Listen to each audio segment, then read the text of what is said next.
நாளை காலையில 10 மணிக்கு வித்அவுட் ஃபெயில் கோர்ட்டுக்கு வந்துடுறேன். பாத்துக்க இந்த ஃபைல்ஸ் எல்லாம் கரெக்டா இருக்கான்னு. Okay madam. வாங்க பிரேம். எக்ஸ்கியூஸ் மீ மேடம், நான் வரேன். என்ன பிரேம், மழை கிழ வரப்போதா? எல்லாமே ஆச்சரியமாவும் அதிசயமாவும் தான் இருக்கு. என்னது, ஏன் பிரேம் மாதிரி பேசலையே? என்ன ஆச்சு? வீட்ல ஏதாவது ப்ராப்ளமா? ப்ராப்ளம் என்கிட்ட தான், அதுக்கு ஆன்சர் உங்ககிட்ட தான் இருக்கு. அப்பாடி, நான் வேற யார்கிட்டயோ போய் கேட்கணும்னு நினைச்சேன். சரி கேளுங்க, என்ன பிரச்சனை? உங்ககிட்ட கேட்கறத விட கேட்காமல இருக்கலாம்னு நினைக்கிறேன். நோ நோ நோ நோ, அது ஒரு பெரிய தப்பு. எதுவா இருந்தாலும் மனசை விட்டு கேட்கணும், இல்லைன்னா லோடு அதிகமாயிட்டே இருக்கும். கேளுங்க. சௌந்தர்யா, நான் ஸ்ட்ரைட்டா தான் கேட்கறேன்.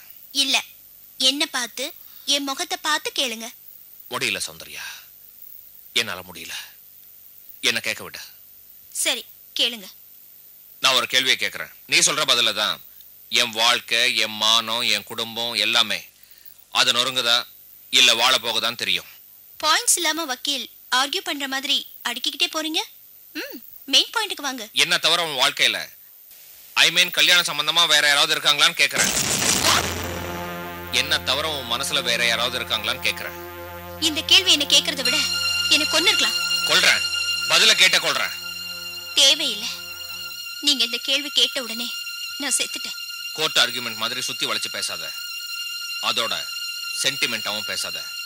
என் கேள்விக்கு நேரடியா பதில் சொல்ல. இதுக்கு நான் பதில் சொன்னா நான் உங்க மேல வச்சிருக்கிற மரியாதைக்கு அவமானங்க.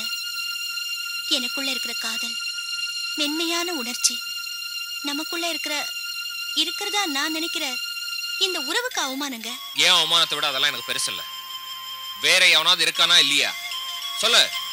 சே எஸ் ஆர் நோ. இந்த ஜென்மத்துல மட்டும் இல்ல, எந்த ஜென்மத்திலயும் நோதான். பொய் சொல்லாதரை பாவி. பொய் சொல்றத உன் தொழில வேணா வச்சுக்கோ, என் வாழ்க்கையில வச்சுக்காத. இருக்காண்டி இருக்கான். என்ன தவிர உன் மனசுல வேற இன்னொருத்தர் இருக்கான். இருக்கான்னு சொல்றேன். Stop it. ஆம்பளைங்கிற காரணத்துக்காக நீங்க உங்க இஷ்டத்துக்கு பேசாதீங்க. அப்புறம் எந்த மருந்து போட்டாலும் அந்த காயம் ஆறாது. இன்னைக்கு கூட நீ உன் கல்யாணத்தை பத்தி பேசிருக்க.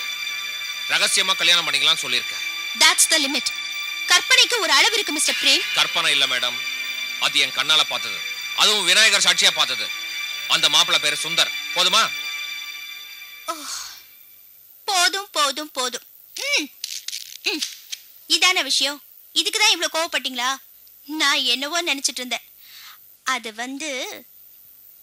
அது ஆமா, நாங்க கல்யாணத்தை பத்தி பேசணும். ஆனா எனக்கு தெரிஞ்சு போச்சு.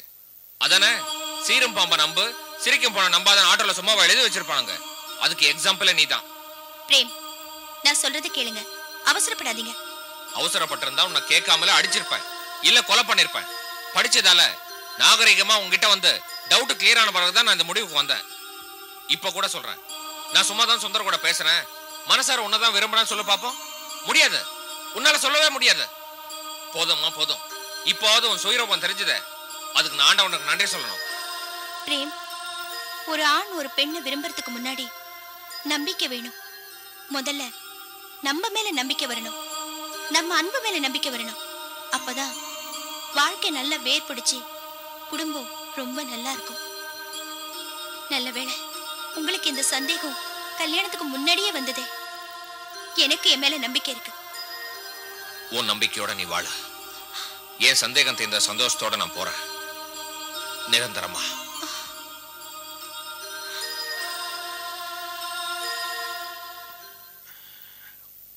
மகா, கால் வலிக்கும் போது வேதனையா தான் இருக்கு.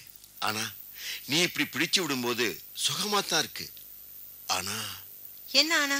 வீட்டு வேலையெல்லாம் செஞ்சுட்டு நீ காலை பிடிக்கிறத பார்த்தா மனசுக்கு வேதனையா இருக்கு.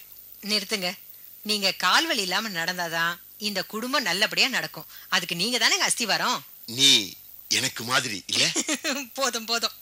நம்ம கல்யாணமான புதுசுல சிவாஜி பத்மினி நடிச்ச படம் பார்த்தோமே, அந்த படத்துல வர்ற வசனம் மாதிரி இருக்கு நீங்க சொல்றது. மகா, பிரேம சௌந்தர்யாவும் கல்யாணத்தை பண்ணிக்கிட்டு சந்தோஷமா இருக்கணுமா? சௌந்தர்யா நல்ல பொண்ணுங்க. படிச்ச படிப்பு அறிவுக்கு தான், அகங்காரத்துக்கு இல்லைன்னு தெரிஞ்ச பொண்ணு. அடக்கமானவ. நம்ம பையனுக்கும் நல்ல குணம் உங்களை மாதிரியே. அவங்க 2 பேரும் கபாலீஸ்வரர் கற்பகாம்பாள் மாதிரி நல்லபடியா வாழ்வாங்க.